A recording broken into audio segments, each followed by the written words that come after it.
आप देख रहे हैं अल्फा डिफेंस हिंदी में आपका स्वागत है।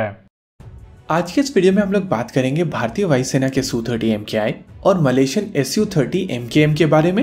ये चीज हम सब जानते हैं कि भारत की तरफ से मलेशिया को LCA तेजस ऑफर किया गया है और अगर प्योर मेरिट पे बात की जाए तो इस फाइटर जेट के मलेशियन LCA प्रोग्राम में सेलेक्ट होने के चांसेस काफी ज्यादा हैं। लेकिन जिस चीज को लेकर बातचीत नहीं की जा रही है वो है मलेशियन Su-30 अपग्रेड के बारे में। भारतीय वायुसेना अपने Su-30 MKIs को आने वाले समय में अपग्रेड करने वाली है और जैसा कि हम लोग पहले बता चुके हैं कि इनिशियली प्लान था कि ये अपग्रेड पूरी तरीके से रशियन अपग्रेड होगा, लेकिन जिस तरीके की सिचुएशन पास में बनी है, साथ ही साथ पिछले कुछ समय से भारतीय इंडस्ट्री ने जिस तरीके की प्रोग्रेस की है, उसके बाद ये अपग्रेड पूरी तरीके से देसी अपग्रेड किया जा सकता है। और जैसा कि कुछ समय पहले हम लोगों ने आपको एक वीडियो में बताया था कि भारत की तरफ से इसको फेज्ड मैनर में यानी कि धीरे धीरे करके अपग्रेड करना शुरू कर दिया गया है। लेकिन रशिया के यूक्रेन में इंटरवेंशन के बाद में जो एक इंटरेस्टिंग एंगल यहाँ पर बनता है वो इंडिया और मलेशिया को लेकर है। ये चीज हम सब जानते हैं कि royal Malaysian air force 18 unit Su-30 MKMs को ऑपरेट करती है और ये जो मलेशियन Su-30 MKMs हैं, इनका बेस डिजाइन भारतीय वायुसेना के Su-30 MKIs हैं। इस समय रशिया के ऊपर जिस तरीके के सैंक्शंस लगे हुए हैं, उसके बाद रशिया के साथ में डील करना किसी भी देश के लिए एक डिफिकल्ट टास्क होगा।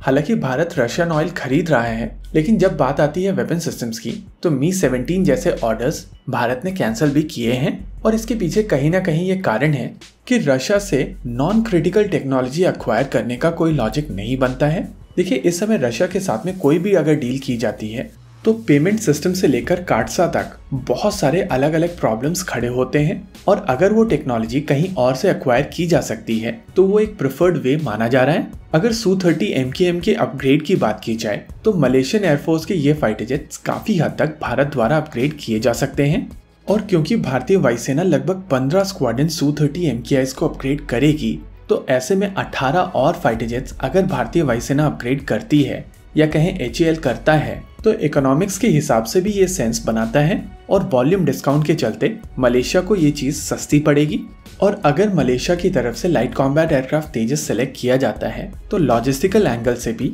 अपग्रेडेड Su-30 और LCA के बीच में कुछ कॉमनैलिटीज आ सकती हैं जो लॉजिस्टिकल सेंस में दोनों देशों को फायदा पहुंचाएगा।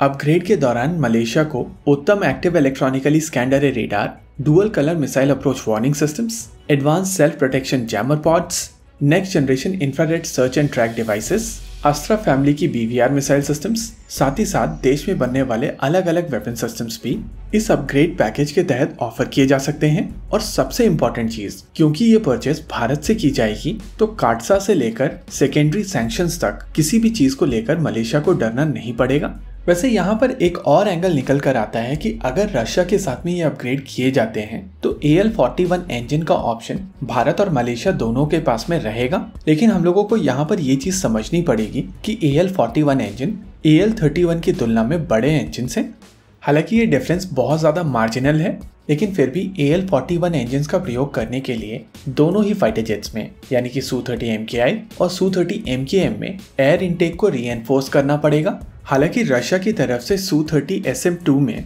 AL-41F इंजन ऑलरेडी टेस्ट कर लिया है, लेकिन जैसा कि हम लोग पहले भी बता चुके हैं कि रशिया के साथ इस समय किसी भी प्रकार की डील में जाना एक रिस्की अफेयर है और उस हिसाब से आने वाले कुछ वीक्स के अंदर मलेशिया को HAL की तरफ से ऑफर किए जाने वाले कंबाइंड सुपर सुखोई में एक वायबल ऑप्शन दिख सकता है। इसी के साथ आज के इस वीडियो में रखते हैं केवल इतना ही। वीडियो को अंत तक देखने के लिए धन्यवाद। देखते रहिए अल्फा डिफेंस। जय हिंद।